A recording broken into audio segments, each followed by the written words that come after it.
My name is Hazel. I'm the daughter my parents often forgot to introduce at parties. The one left at home when the whole family went to Hawaii to celebrate my twin sister's graduation.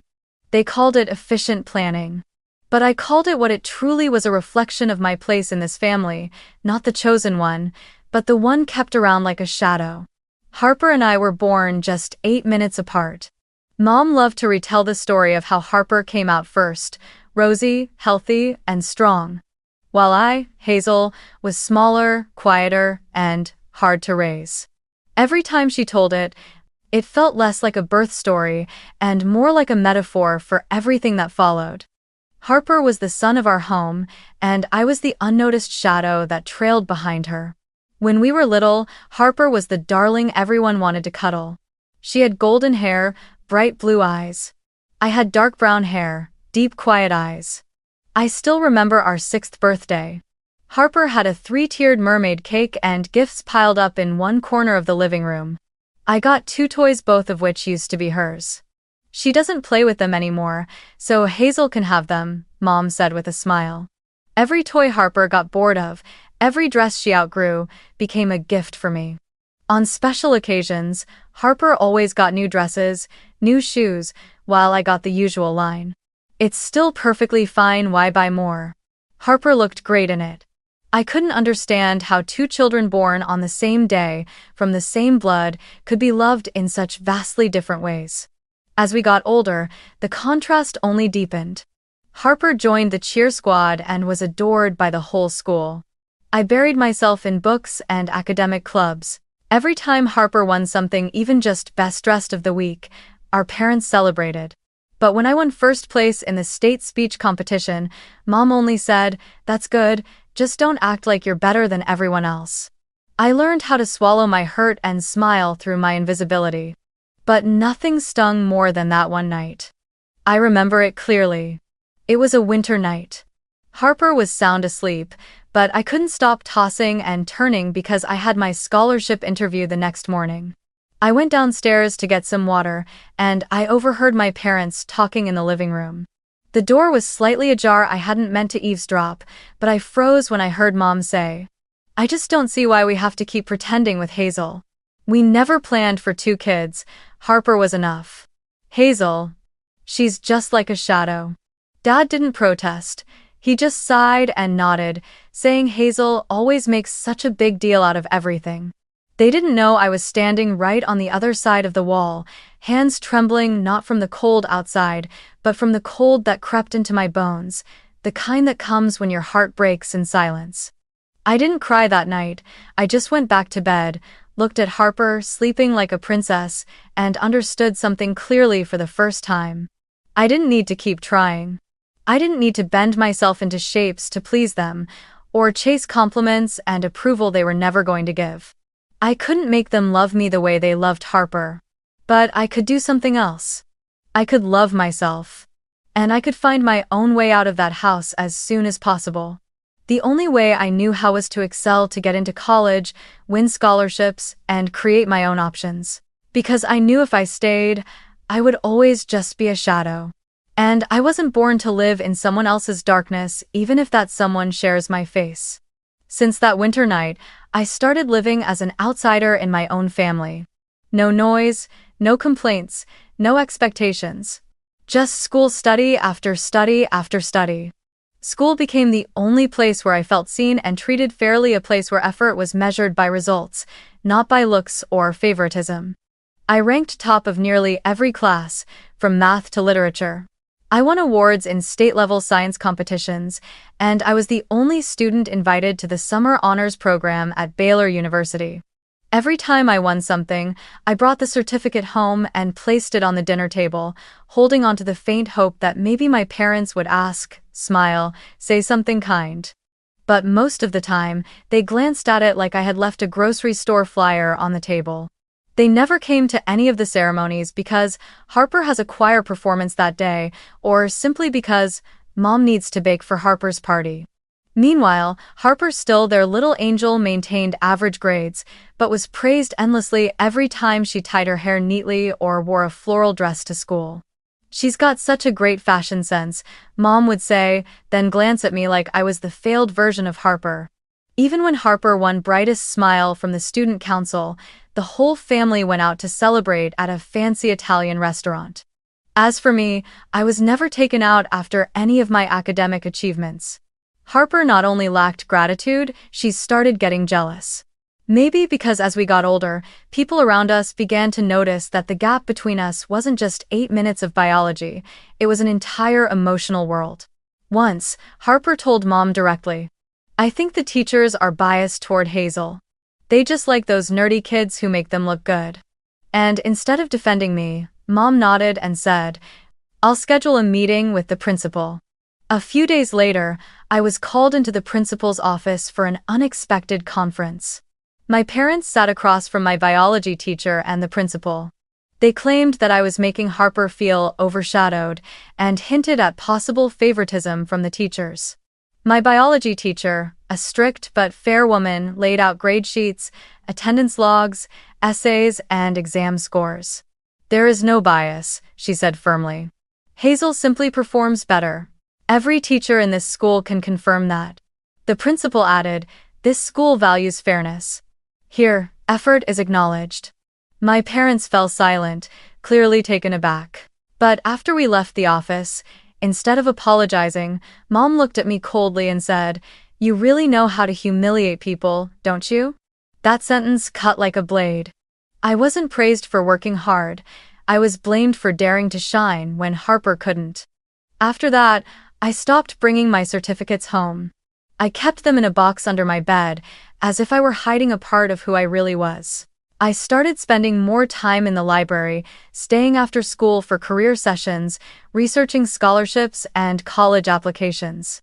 I knew I wanted to become a doctor since I was 15, after reading an article about a Black female physician who overcame adversity to open a free clinic for underprivileged children. That story touched me not just because it was inspiring, but because it showed me that there could be a world where kindness and dedication were respected. And I wanted to get to that world as soon as I could.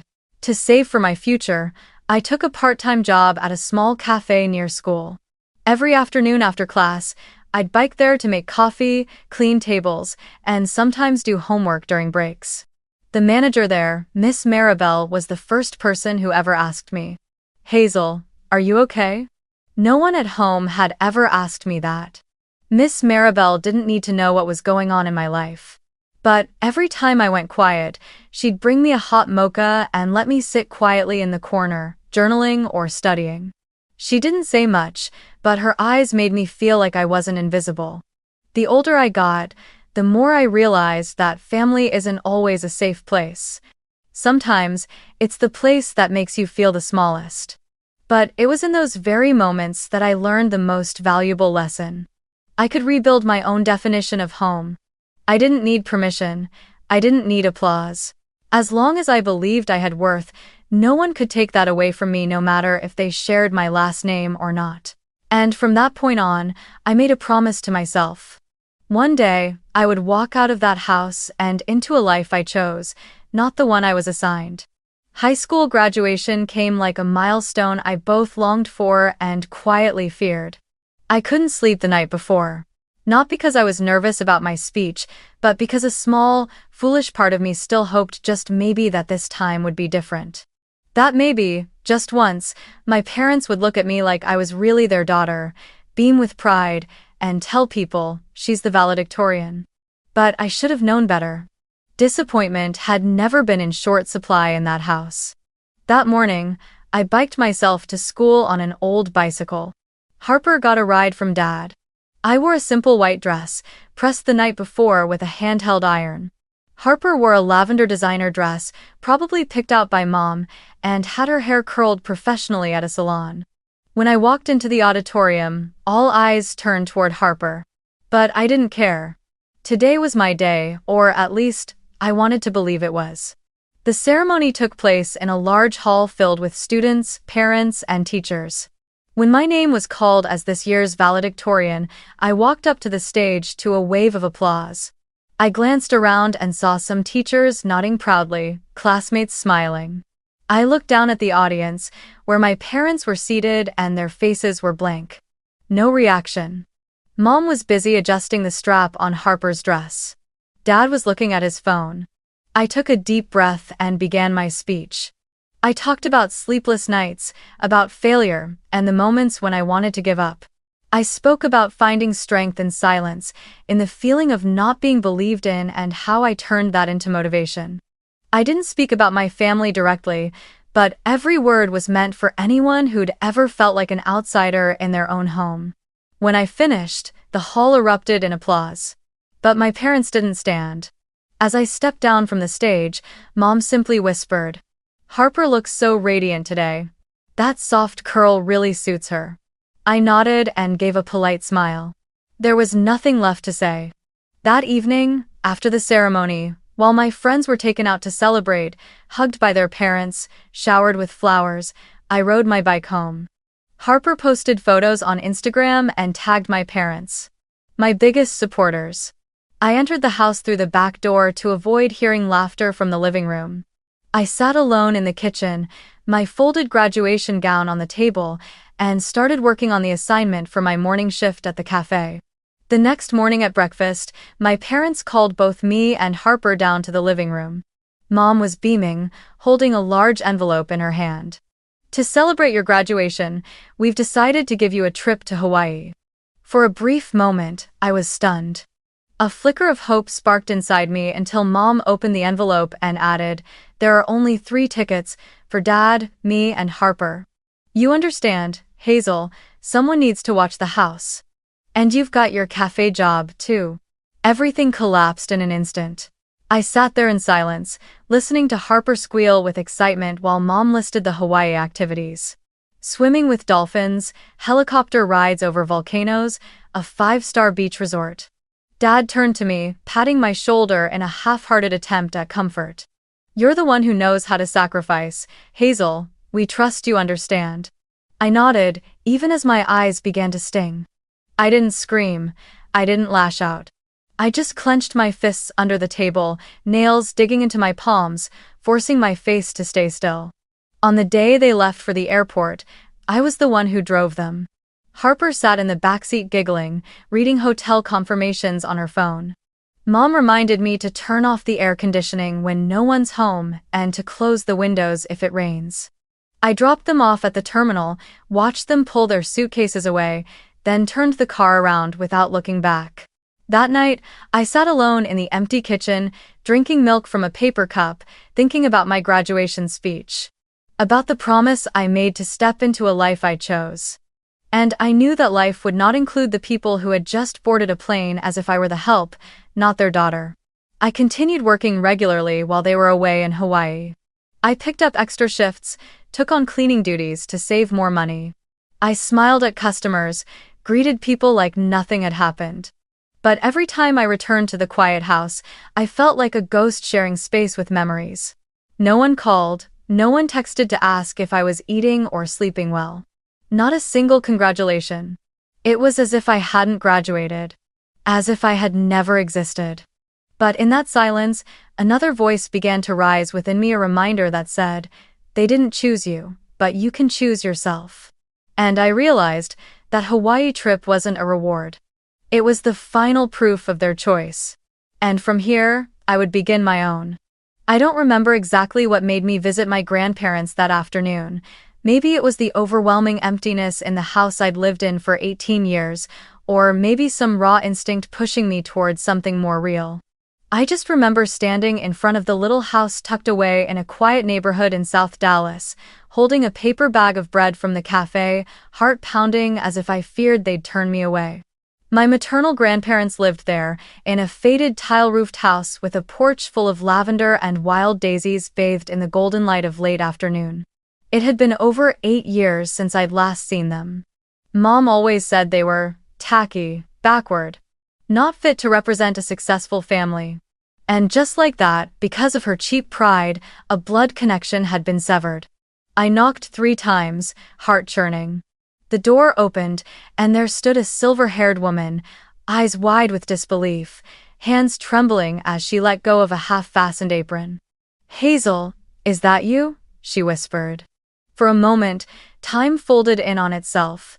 I nodded, and she pulled me into a hug like she feared I might vanish if she let go.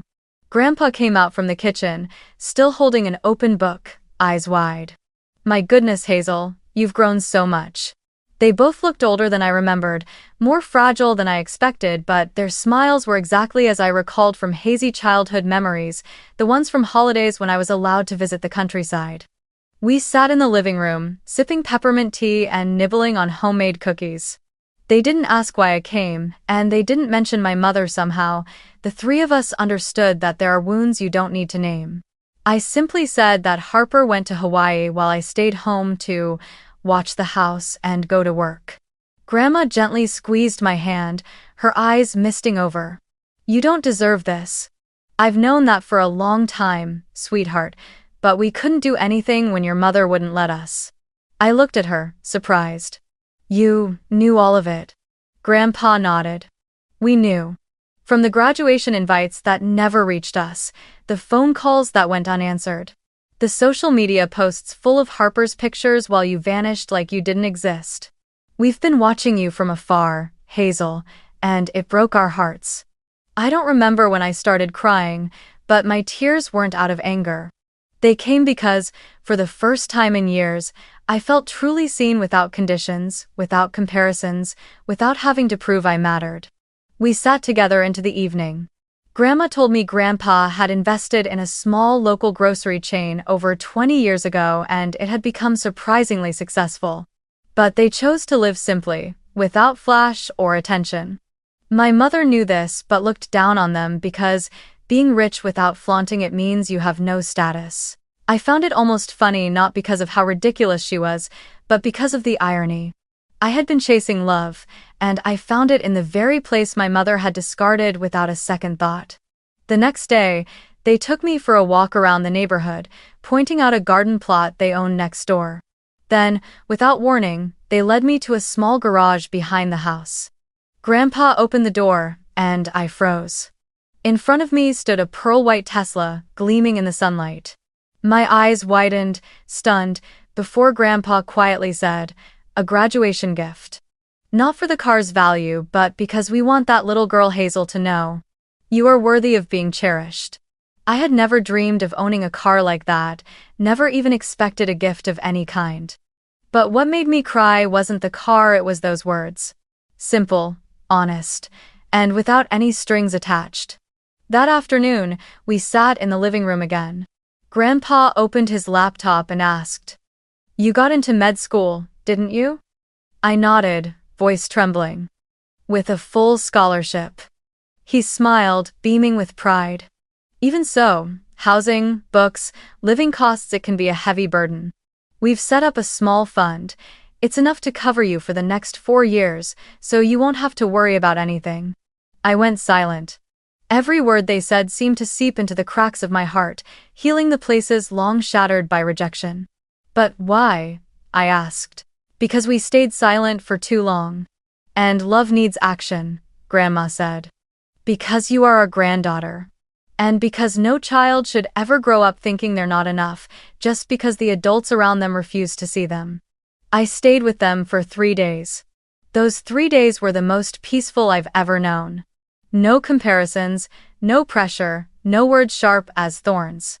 Just the smell of baked goods, morning birdsong, and stories from their youth. I woke early, drank tea with Grandma, pulled weeds in the garden with Grandpa, and every afternoon I sat in the Tesla learning to drive with him by my side. That car wasn't just transportation, it was a symbol of choice.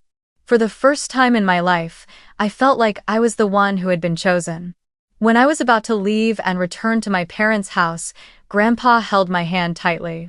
"You don't owe them anything, but you owe yourself a better life. Come back whenever you need, this place is always open to you." I promised I'd return after sorting things out.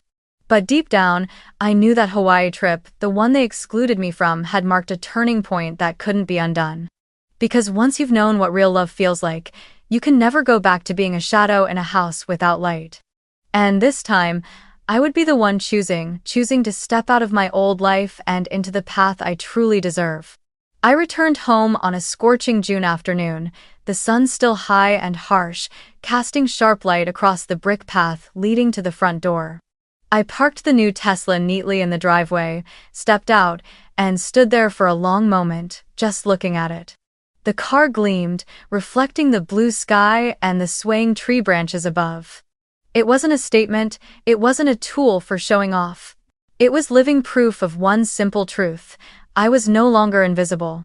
I cleaned up my room and folded my belongings into a suitcase, setting it quietly in the corner, an unspoken preparation. I didn't want to wait for them to return, but I didn't want to leave in silence either. I had spent a lifetime being silent, and all that ever did was teach people they could hurt me without consequence. This time, I would let them see through absolute calm. That evening, just as the sun dipped behind the trees, I heard the front gate creak open. Then came the sound of suitcase wheels, flip-flops, and excited laughter drifting from afar. The front door swung open. Harper walked in, first skin, sun-kissed, curls still neat, dressed in a floral maxi dress, arms full of designer bags. My parents followed, tired but glowing, the joy of their vacation still written on their faces. They froze in the doorway when they saw the Tesla parked outside. "What is this?" My mom snapped, her voice rising. "Whose car is that?" I stepped out from the kitchen, drying my hands with a towel, and answered calmly, "It's mine." My father frowned. "What do you mean yours? Who gave it to you? You don't have the money for something like that." Harper raised an eyebrow and walked over to the window, voice tinged with mockery and disbelief. "Looks more like something a celebrity would drive, not Hazel." "It's from Grandma and Grandpa," I said, my gaze steady. The room went still for a moment. "Which grandparents?" Mom practically hissed. "Didn't I tell you they're dirt poor and trying to act classy when they can't even feed themselves?" I looked at her for the first time in my life, not with pleading or hope, but with clarity. "They're not as poor as you think, and unlike you, they never forgot me." Dad shook his head, voice sharp. "So you think flaunting a car like that is appropriate? There are 2 daughters in this house. You should give it to Harper. She needs a car for college." I let out a quiet, unsurprised laugh. "I'm going to college too, and this car is mine. It's a gift for me. Not to share, not to please anyone." Harper's eyes darkened. "So what, you're trying to act superior now? That car doesn't make you a princess, Hazel. It just shows how spoiled you are by a couple of senile old folks." I took a breath, my voice as calm as still water. "Harper, I don't need you to understand, and I don't need your approval. I just want you to know I'm done trying to be the good one in a family that never wanted me to exist. Not anymore." Mom crossed her arms, stepping closer. "What kind of attitude is this? We're a family. You can't just distance yourself over a car." I looked at her, then at Harper and Dad, and slowly shook my head. "It's not the car that created the distance. It's how I've been treated all these years. I spent so long trying to be seen, to be loved, and every effort was dismissed. I don't need that anymore. This isn't just a car, it's a symbol of a choice, and that choice is, I will never let myself be diminished again." The room went silent for a few seconds. Anger no longer worked because I no longer responded to it. "What are you planning to do?" Dad asked, his voice lower now. I pointed toward the suitcase in the corner of the room. "I'm leaving. Tomorrow morning." "Where will you go?" Mom asked. I smiled softly. "To Grandma and Grandpa's, a place where I'm not treated like an extra." Harper scoffed, but said nothing more. Maybe, deep down, even she knew. This time, I wasn't bluffing. I turned away, leaving the 3 of them standing in the middle of the living room, sun-kissed skin, designer luggage, and a stunned silence that hadn't yet worn off. What I felt wasn't joy, and it wasn't pain. It was a deep stillness, like the moment when an old, rusted door finally closes behind you, and you step into fresh air, no longer bowing your head for anyone. I knew I wouldn't come back. And I also knew. From that moment forward, I was no longer the girl left behind in every family decision. I was Hazel. And I was the one making the decision now. I woke up earlier than usual the next morning, while the house was still quiet, only soft morning light slipping through the curtains and the hum of the AC in the living room. I sat on my bed for a long time, taking in the room I had grown up in for 18 years, the pale gray walls, the faded medical book poster, the shelf filled with notebooks I had written in silence.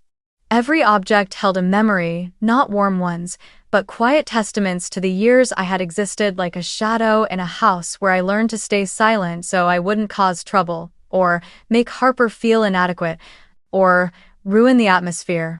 I opened my closet, folded the old t-shirts into my suitcase, packed the textbooks I had used to win scholarships, and finally placed my medical school acceptance letter carefully into my handbag like a passport into another world. Every item I packed was a part of the journey I took to save myself.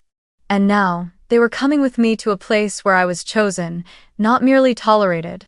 As I rolled the suitcase out of my room, my mother appeared in the doorway, arms crossed, lips tight. "Are you really leaving?" she asked, voice caught somewhere between anger and fear. I nodded. "You're blowing this out of proportion. Every family has disagreements. You're one of us, Hazel. You can't just walk away over a car or a few angry words." I looked at her, my eyes calm like a lake after a storm. "I'm not leaving because of a car. I'm leaving because I've waited 18 years to be treated like a human being. And that never happened." My father came down the stairs, tugging at the sleeves of a half-buttoned shirt. "You won't last out there, Hazel. The world isn't as kind as you think. When things get hard, you'll come crawling back. And when that happens," he didn't finish his sentence, as if leaving it hanging was punishment enough. I nodded gently, my voice barely above a breath. "If I have to come back, that'll mean I failed. But at least it'll be my own failure. Not a half-life in this house, where I've had to trade my dignity just to have a place." Harper's voice rang out from upstairs, dripping with sarcasm. "Still the best at playing the victim, huh? Funny how no one noticed you for 18 years, and now suddenly the whole world owes you something." I looked up at her, not with anger, not with sadness. Just a quiet sense of pity. "No one owes me anything, Harper. But I don't owe anyone my silence anymore." I rolled my suitcase toward the door, walking slowly through the living room, a place that had witnessed so many family dinners where I sat like a decorative object. The family photo on the wall, where Harper stood in the center with her arms wrapped around our parents, while I stood off to the side like I didn't belong. The couch where Harper used to watch movies while I did homework, unnoticed. I didn't look back. The door clicked shut behind me. No one called out. No one ran after me. Just the sound of suitcase wheels scraping the concrete and the morning sunlight hitting my eyes, forcing me to squint but also lifting a weight from my chest like never before. For the first time in my life, I walked out of that house not to go to school, not to work a shift, but to step into a life I had chosen for myself. I climbed into the Tesla parked out front, unlocked it with the smart key, and the quiet engine hum sounded like a soft knock on the door of a new life. I sat in the driver's seat, buckled in, took a deep breath, and glanced into the rearview mirror. The house still stood there, but it no longer held the shape of home in my heart. I drove through the familiar neighborhood, past every street and hedge that had stored the cuts and bruises of my childhood. But this time, I wasn't leaving with pain. I was leaving with freedom. I didn't know what lay ahead. I could fail, I could be lonely. I could face trials I wasn't ready for. But what I knew for certain was this: I would never again live in a place where love had to be earned and existence needed justification. Every mile I put between me and that house brought me closer to who I really was. I thought of Grandma and Grandpa, of the kitchen filled with the scent of baked goods, of their kind smiles and the hands always ready to reach out when I needed them. I knew they were waiting for me there, in a place called home in a different sense, where love came without terms and presence was never something to compete for. I didn't know what the future held. But as the car sped down the highway and sunlight spilled across the windshield, I felt something I had never felt in 18 years of living under my parents' roof. Freedom. And in that moment, I understood this wasn't an ending. It was a beginning. I arrived at my grandparents' house just as dusk settled in. The scent of lavender from the front yard mingled with the humid summer air, creating a softness that made everything inside me feel like it was finally falling back into place. Grandma opened the door just as I stepped onto the porch, wearing the same gentle smile, her eyes radiating warmth. There were no rushed questions, no probing stares, no complaints that I had arrived late or warned them too little. Just a tight hug and a whisper in my ear. "You're home now." Their house was small, 2 bedrooms, a living room that opened into the kitchen, but every corner was neat, clean, and filled with the spirit of people who lived honestly with themselves. On the dining table was crispy, roasted chicken and garlic bread, still warm. They didn't invite me to sit with politeness, they simply carried on, like I had never left. I sat at the table, listening to Grandpa talk about how the lavender bloomed early this year, and Grandma asked, "Hazel, would you like juice or iced tea?" A simple question. But it caught in my throat. For the first time, someone asked me what I wanted instead of telling me what I should be. From that day forward, I began living in an entirely new rhythm, slow, kind, and pressure-free. Every morning, I woke up in a small room overlooking the backyard, where sunlight slipped through white curtains, casting soft golden streaks across the wooden floor. Grandma always got up early to make breakfast, but she never woke me unless I wanted her to. Grandpa would bring in the newspaper, brew coffee, and read aloud whatever headlines caught his interest. We ate breakfast together, talking about anything at all. A new recipe, a news story, a childhood memory. No one compared me to anyone. No one told me to try harder or to set an example. I was allowed to simply be just as I was, nothing more, nothing less. My grandparents didn't just give me a place to stay. They gave me the feeling of being chosen, of having control over the little things in life. When I hesitated about where to park so I wouldn't block the path, Grandpa just chuckled and said, "Park wherever you like, this is your home." When Grandma planned dinner, she always asked what I wanted and even joined me in the kitchen to learn how to make the vegetarian lasagna I had seen on YouTube. For the first time, I felt like my opinion mattered. That my presence wasn't a burden, but a meaningful part of what made this place feel like home. One afternoon, as I was helping Grandma water the plants, I heard the phone ring from the living room. I wiped my hands and ran inside, only to see an email notification flash across the screen. "Congratulations! You've been accepted into the College of Medicine with a full scholarship." I didn't say anything for a few seconds, just stood there, staring at the screen like it might vanish if I blinked. Then I started crying. Not because of the scholarship itself, but because, for the first time in my life, my quiet efforts were being acknowledged. No one took it away. No one ignored it. No one handed it off to someone else just because the pretty one deserves it more. I read the letter out loud to them. Grandpa sat beside me, listening quietly, then gave my shoulder a gentle pat and smiled. "We always knew you'd do it, but hearing it from the university itself, now that makes it even better." Grandma added softly, "You deserve this. Not because you're the best, but because you never gave up, even when no one was cheering you on." Artidato. That evening, I sat alone in the Tesla parked in the driveway, soft yellow light spilling from the house windows across the windshield. I ran my hand along the steering wheel, thinking about the day I stood silently in the old kitchen, listening to my mother announce that the Hawaii trip had only 3 tickets. I thought about Harper's gaze, like I was the only thing standing between her and having everything. This car wasn't a reward for being better. It was proof that I had chosen myself in a world that kept telling me I wasn't enough. I wasn't driving it to get back at anyone. I was driving it to remind myself, I can go far and I deserve to. In the days that followed, I began preparing for my first year of college. My grandparents helped me organize my paperwork, gather supplies, and whenever I grew anxious, they were always there with comfort and reassurance. No one told me I had to be the pride of the family, and no one pressured me to succeed just to prove something. They simply said, "Whether you choose medicine or flower gardening, we'll love you just the same." And that's when I realized real happiness doesn't come from the grand things. Not the scholarship, not the fancy car, not the prestigious degree. It comes from sitting at a table with people who call you by your name ask what you want, and actually listen to your answer like it matters. It comes when you're chosen not because you're perfect, but because you're you. I don't know what the road ahead will look like. But now, I have a place to return to, a foundation to begin from. I no longer carry the weight of comparisons, of dismissive looks, of years spent being invisible. I carry only one thing, a belief in my own worth. And with that, I can go anywhere. One early spring morning, I stood in the courtyard of the College of Medicine, where the trees had just begun to bud and the air held a gentle chill of new beginnings. In front of me stood the main building with its red-tiled roof and engraved school name, once a distant dream. I only dared whisper to myself on nights I sat alone in a cold kitchen. But now, I was here.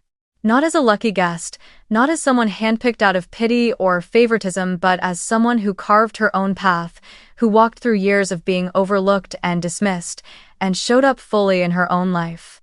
I sat down on a stone bench near the lawn and opened the little notebook I always kept in my bag. On the first page were words I'd written at 16, in messy but determined handwriting. One day, I won't be the extra in anyone's story. I smiled. Not out of pride, but because I understood how fiercely that young girl had fought to survive cold, silent dinners, to endure award ceremonies without family in the audience, to rise above the quiet mockery hidden behind her sister's smile.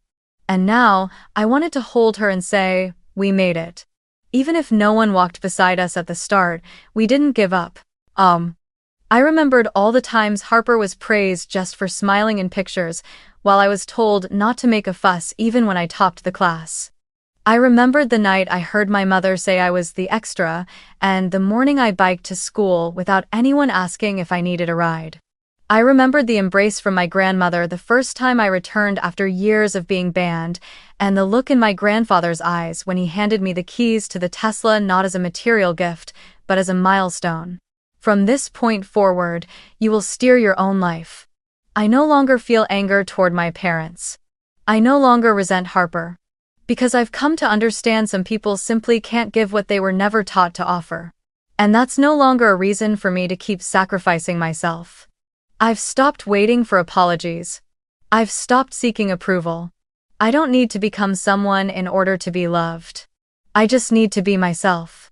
Someone who knows what she wants, knows she deserves good things, and no longer waits for anyone else to validate that.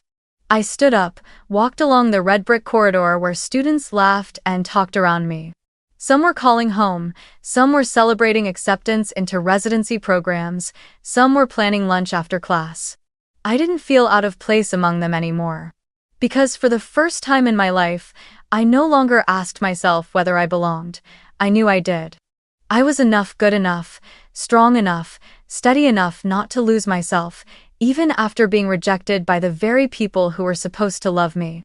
I am not Harper's shadow. I am myself, and I am enough. If you're watching this and someone has ever told you that you weren't good enough to chase your dreams, that you were being unrealistic, that someone else, maybe your sibling, or someone they called better, was the one more worthy of the investment, the love, and the belief, then I want you to know this. You don't need approval to be worthy. Your value doesn't lie in someone else's eyes. It lives in the way you rise every time you're underestimated, every time you're overlooked, every time no one chooses you. And one day, you'll realize, you weren't born to be chosen, you were born to choose yourself. That's not pride. That's survival. Because when you are brave enough to walk alone, every road you take becomes a victory not over others, but over the doubt that once held you back. And one day, when you look back on the path you've walked, you will smile not because it was easy, but because you never gave up. You chose yourself, and you are enough.